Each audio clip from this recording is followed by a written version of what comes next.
Devenir un knowledge networker. Je vais partager avec vous aujourd'hui la définition de ce que j'appelle le knowledge networker. Ensuite, pourquoi est-ce une compétence clé pour vous? Ensuite, quels sont les points de vigilance? Puis, les 5 conseils concrets qui vous seront utiles pour être un bon knowledge networker. Et ensuite, un exercice que vous pourrez mettre en œuvre tout de suite après avoir vu cette vidéo.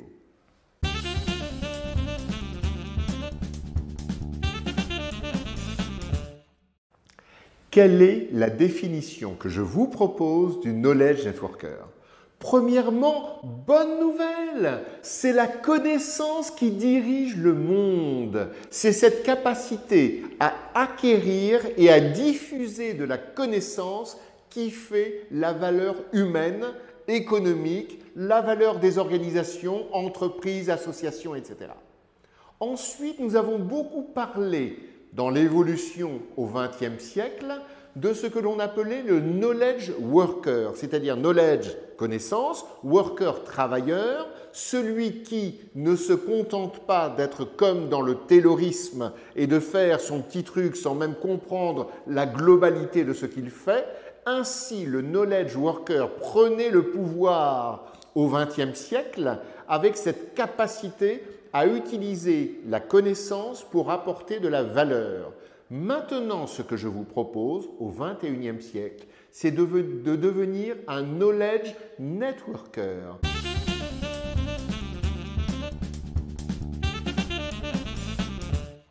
Ce sur quoi nous sommes le plus efficaces et même jugés de plus en plus, c'est notre capacité à travailler avec les autres, de travailler pour les autres. Ainsi, la dimension de networking, cette capacité justement à être et progresser avec les autres, les impliquer dans notre démarche, cette capacité donc de knowledge, la connaissance, qui est le cœur que l'on doit faire fleurir au maximum, et networker, cette capacité à le faire avec et pour les autres, eh bien c'est ça qui fera, d'après moi, la différence au XXIe siècle. Donc, devenons des knowledge networkers.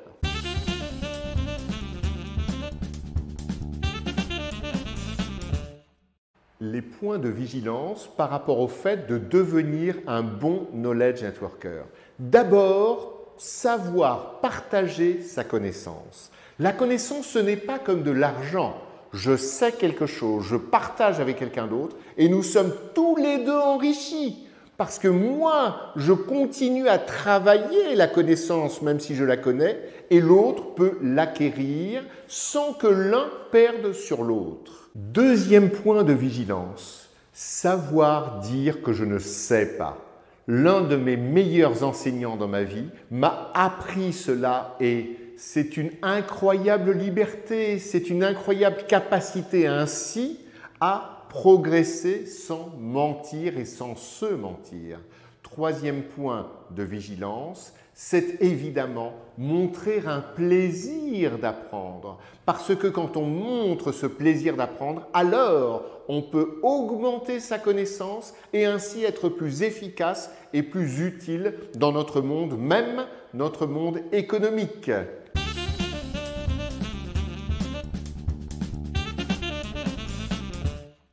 Voici les 5 conseils concrets que je vous propose pour être un bon knowledge networker.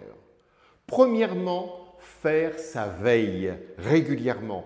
Apprendre des choses nouvelles sur ce qui se passe dans notre monde, même au-delà de nos compétences habituelles, afin d'enrichir notre discours, nos connaissances par des éléments qui viennent même d'univers différents. Deuxième conseil que je vous donne, savoir échanger avec d'autres personnes en partageant. Je leur donne des choses et j'espère qu'ils vont me donner des choses. Je les incite à partager aussi leurs connaissances de façon utile et intéressante. Troisième conseil que je souhaite vous donner aujourd'hui, c'est de demander des feedbacks.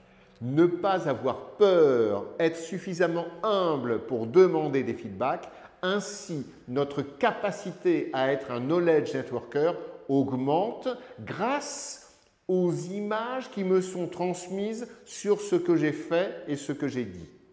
Quatrième conseil, je dois régulièrement décider quelles améliorations je mets en œuvre sur ma capacité à être un bon knowledge networker. Cinquième conseil, développer une image sur le marché de le knowledge networker ouvert et constructif.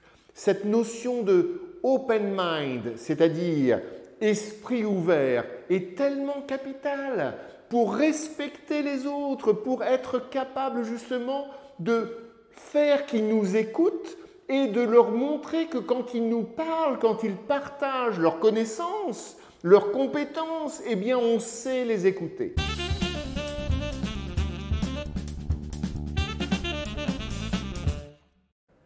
Je vous propose de lister pour vous, chacun d'entre nous, la différence entre les compétences que j'ai, les compétences que nous avons, et là, c'est la capacité à être un bon knowledge worker, puisqu'on a développé des compétences, et cette capacité à être un knowledge networker, parmi les compétences que j'ai, quelles sont celles que je partage véritablement avec les autres? Cet exercice d'auto-évaluation en listant les compétences que j'ai et les compétences que je diffuse va nous permettre de prendre conscience potentiellement d'autres compétences que je peux aussi diffuser et ainsi améliorer mon image ouverte et constructive de knowledge networker.